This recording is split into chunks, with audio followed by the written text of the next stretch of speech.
এই জাতি ভুলো মনের, এখনই ভুলতে বসেছে, 1 বছর পরিপূর্ণ হয় নাই, এখনই সেই কঠোর আন্দোলনে যে জীবন, অসংখ্য জীবন শহীদ হয়েছে, রক্তাক্ত হয়েছে দেশ, সেটা আমরা ভুলতে বসেছি। পঙ্গু হয়েছে 40,000-এর মতো লোক পঙ্গু হয়েছে এবং আহত হয়েছে। হাসিনা যখন মানুষ সীমা লঙ্ঘন করে তখন একটার পর একটা সে ভুল করতে থাকে। আপনি হাসিনা প্রতিবেশী দেশের প্ররোচনায় বলেন, তাদের পরিকল্পনায় বলেন, যখন 2008 সালে ইলেকশনে আসলো সে তার অবৈধ পরিকল্পনাগুলো একটা একটা করে বাস্তবায়ন শুরু করলো।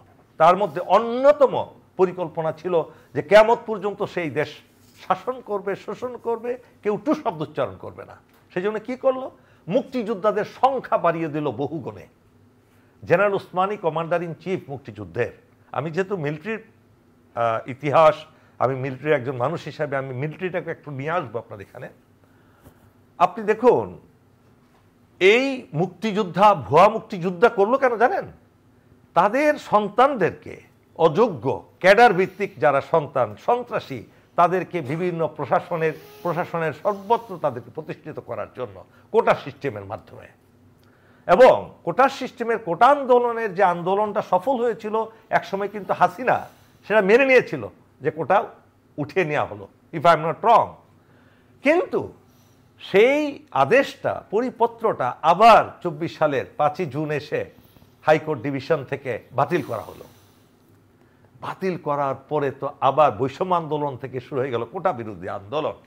সেখানে হাসিনার দল, তার দলের প্রত্যেকটি লোক এবং প্রশাসন যন্ত্র, আপনি বলেন পুলিশ বলেন আর অন্যান্য আইন শৃঙ্খলা বাহিনী বলেন, নির্মমভাবে মানুষের উপর নিষ্ঠুরতা শুরু করলো, গুম খুন, এমন কোনো অনৈতিক কাজ নেই যেটা করছিল না। এক সময় হাসিনার একটার পর একটা ভুল করতে করতে করতে করতে আল্লাহ তো পরিকল্পনা করেই রেখেছেন। অনেকে বলে মাস্টার মাইন্ড অমুক অমুকে master mind, Allah is the omnipotent, most powerful, he is the master mind. তিনি আর সহ্য করতে পারলেন না জুলুমের সীমা অতিক্রম করার পরে অসংখ্য মানুষের জীবনের বিনিময়ে, রক্তর বিনিময়ে রব্বুল আলামিন এই গোষ্ঠীটাকে একেবারে বাংলাদেশ থেকে বিতাড়িত করে দিলেন। হাসিনা তার দল বল সহ হেলিকপ্টারে বলেন, গাড়িতে বলেন, দেশ ছেড়ে চলে গেল। প্রিয় দর্শক শ্রোতাবৃন্দ, সেই দৃশ্যগুলো ভুলে যাবেন না। হাসিনার ফেসিস্ট সরকারের এক লোক ছাড়া বাংলাদেশের প্রতিটি মানুষ সেই আন্দোলনের সাথে জড়িত, প্রত্যেকেই দল মত বর্ণ নির্বিশেষে সবগুলো রাজনৈতিক দল ঐক্যবদ্ধ হয়েছিল। এখন কেন 5ই আগস্টের পরে কেন এরকম হচ্ছে সেটা কি জানেন? এখানেও ইন্ডিয়ার প্ল্যান এ এখন বি কাজ করছে।